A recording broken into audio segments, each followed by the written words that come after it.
If shows like Samurai Jack and Dexter's Laboratory are Genndy Tartakovski's poems, then Primal is a cave painting drawn in blood. It's a brutal, relentless masterclass in visual storytelling that truly captures its namesake in pretty much every episode without exception, and among one of my favorite pieces of prehistoric media that I've yet to. And it's been 15 seconds. This shit is fucked up. Let's start by going over the main characters. There are 2 of them.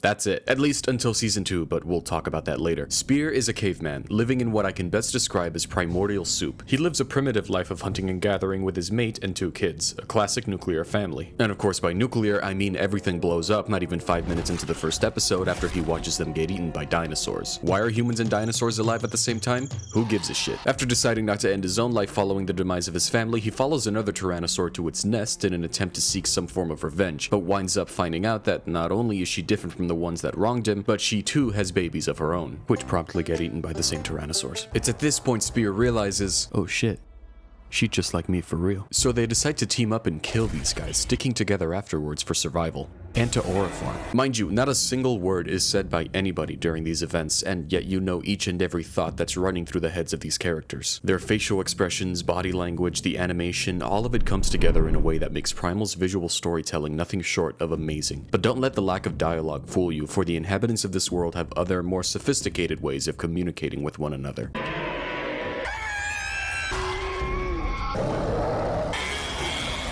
There's a lot of screaming, and in a show like this, it's more than enough to convey the emotions that these guys are feeling. It's even funny at times. But even during those rare moments of intimate quiet, that feeling of unpredictability lingers. If there's any silence at all in this world, it isn't because you've found peace. It's just the universe holding its breath while it's deciding what Lovecraftian horror to throw at you next. And that's the word that I'd like to focus on today. Horror.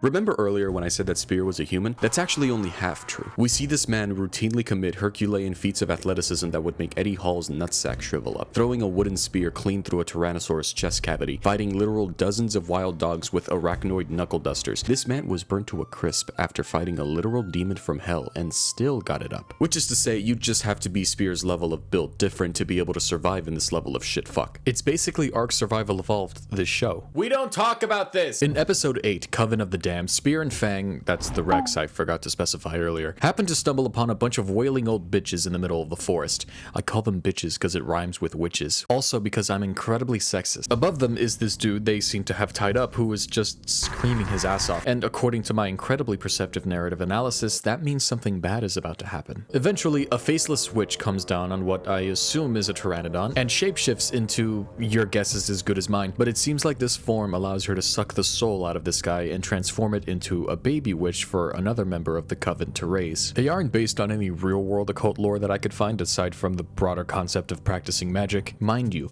not a single instance in the entire show up until this point has even alluded to the existence of magic, yet here we are. And they're not like the witches in our world that basically just practice medicine. No, they can shapeshift into giant wolves, fly, stop time entirely, and even physically access the memories of others. Lula, this lady, does exactly that, stepping into Spear and Fang's past out of curiosity after she realizes they seem to have a genuine bond that defies even her mind control for a short time. And it's in here that she too comes to the realization, oh shit, they're just like me for real. See, at some point, Lula was given her own child by the head witch that she was really protective over, and understandably so. Up until now, we've discussed dinosaurs, demons, and all sorts of other creatures that you do well to watch out for, but in Primal, danger sometimes comes in more conventional forms. 7 seconds. Count it. All it took was 7 seconds after Lula took her eyes off her daughter for her to perish after falling from a nearby cliff. It wasn't some giant bug that carried her off or something poisonous that she ate, just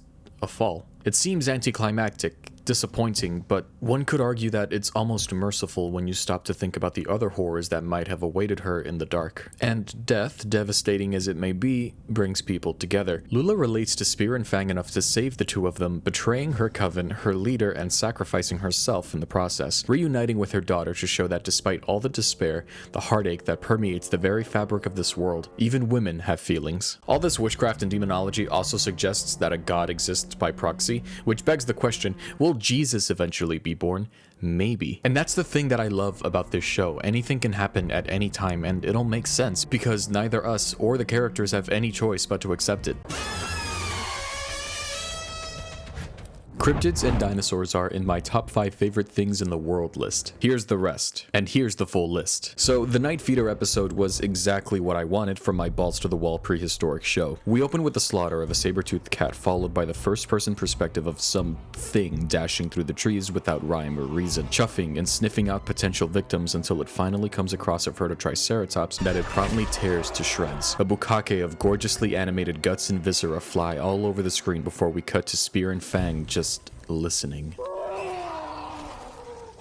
I don't know if you guys have ever seen those videos of a bobcat or a mountain lion screaming in the forest at night. This is just the prehistoric version of that. The rest of the episode up until the final battle has this really fucked up sense of eeriness to it. Every distant howl or snap of a branch makes Spear and Fang flinch, every shadow a potential hiding place. They know that something's out there, especially Fang, considering she basically has to talk the caveman out of fighting whatever this creature is. Its presence is only ever marked by the thudding of its footsteps as it speeds through the forest and its ear-piercing screech that's enough to make Spear start genuinely tweaking. And part of the reason why I love this episode so much is because it really follows the rules of creature feature horror, which is to show very little of the monster and instead focus on what it's capable of. In the case of the Night Feeder, this technique is made even more effective in that we aren't in some modern setting where our protagonists have guns or elaborate weapons to defend themselves. They need to find a way to defeat this nocturnal tree-splitting entity using strictly their wits and, perhaps humanity's greatest gift, fire. And even when the creature is finally defeated, we can't get a great look at it as it's consumed by the flames, meaning we never do quite figure out what it is. At least you guys don't. I live in Florida and can easily identify this as Mape macrothorax, a megaraptor from the late Cretaceous. So yeah, this episode was pretty screwed up, but then, much like a dyslexic racist, the show said, bigger. When I was younger, probably around 8 or 9 years old, I remember having this recurring dream of being chased down a long stretch of road by the Tyrannosaurus from Jurassic Park. And it would obviously catch up to me each and every time because I used to be quite rotund. It always gave me a good scare, and it's probably the only dinosaur-related thing that has freaked me out ever. That and this shit.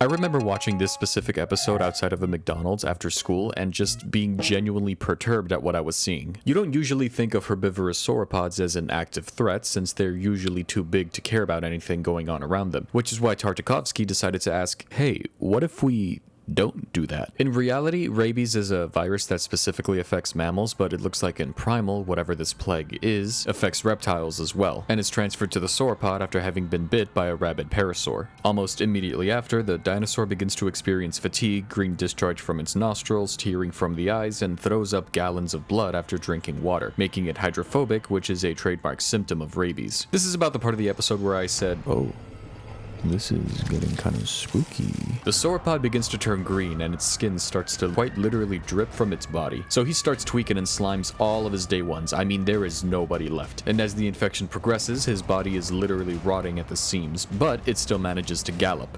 Gallop after Spear and Fang. It isn't supposed to do that. By this point, it's effectively turned into a zombie. Right after, we get this really flawlessly animated nightmare of our characters' flesh melting from their bones in what is an awesome display of body horror. The music is so goddamn good. Eventually, Spear and Fang manage to escape the animal by having it fall into a pit of lava, but even when it's trying to climb out, still alive as its face is actively getting liquefied, I'd expect to hear some sort of adrenaline-pumping drums or a triumphant orchestra in the background, but instead, I'm met with this solemn track as they just watch this thing's body get extinguished, and I can't help but feel this indescribable emptiness. It's at this point we're reminded that this isn't some bloodthirsty monster born with some innate need to kill, but rather just an unlucky victim of some unseen thing that it wasn't even given the chance to understand before its mind and body were taken hostage. The music in this show is just that powerful in the way that it punctuates these kinds of scenes time and time again. The composers did an incredible job at capturing depression, hype, dread. It is every bit as audibly appealing as it is visual, especially in the latter half of the second season when the story adapts to a more linear narrative in the form of, slavery. Everyone in this world is a victim to something else. It is not only survival of the fittest, but it is death to the weak. In 1863, a man came up to Abraham Lincoln and asked him what he thinks the meaning of life is, and Lincoln replied, hype moments and aura.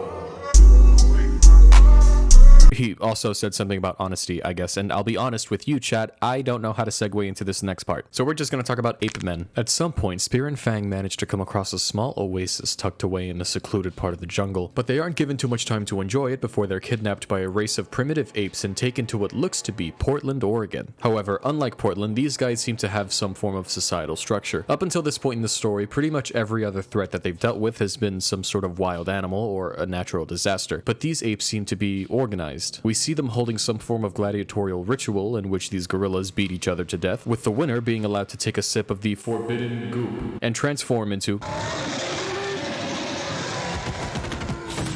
There is purpose behind this violence. Whoever these guys are, they're smart, they're militarized, evident by the fact that they're able to take out animals far bigger than themselves, rexes, mammoths, and even triceratops. They wear clothes, they built an entire coliseum, they have a hierarchy that they respect dutifully and customs that they follow. While still barbaric, it isn't the same kind of brutality perpetrated by giant man-bats or some sort of unseen virus. This is organized. And I like to think that idea is reflected in the just fucking insanely animated gore that we see. Primal was originally a 5-night event, where a new episode was shown every evening over the course of 5 days. This, being episode 5 of the first season, was technically the finale, and it did not disappoint with how primal it got. Fang is dropped down into the Coliseum to fight the mutated gorilla, and she gets her shit absolutely rocked. So Spear decides to take some of that forbidden goop and turn into...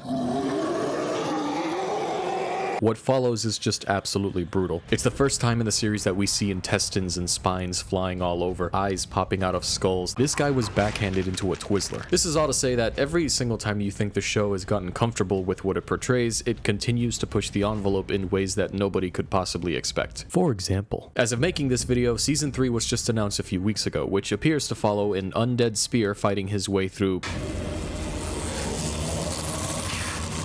This show used to be about dinosaurs. I personally cannot wait to check it out come next January and perhaps even make a video on it if you guys enjoyed this one enough. Who knows? And hey, while I have you, why not check out the rest of my channel? I talk about prehistoric related things all the time, even a bit of anime here and there. And hey, like, comment, and subscribe while you're at it. It really helps me out. Like, mentally, I mean. If you made it to this point, then I'd like to thank you for watching, and I sincerely hope to see you in the next video. Bye-bye.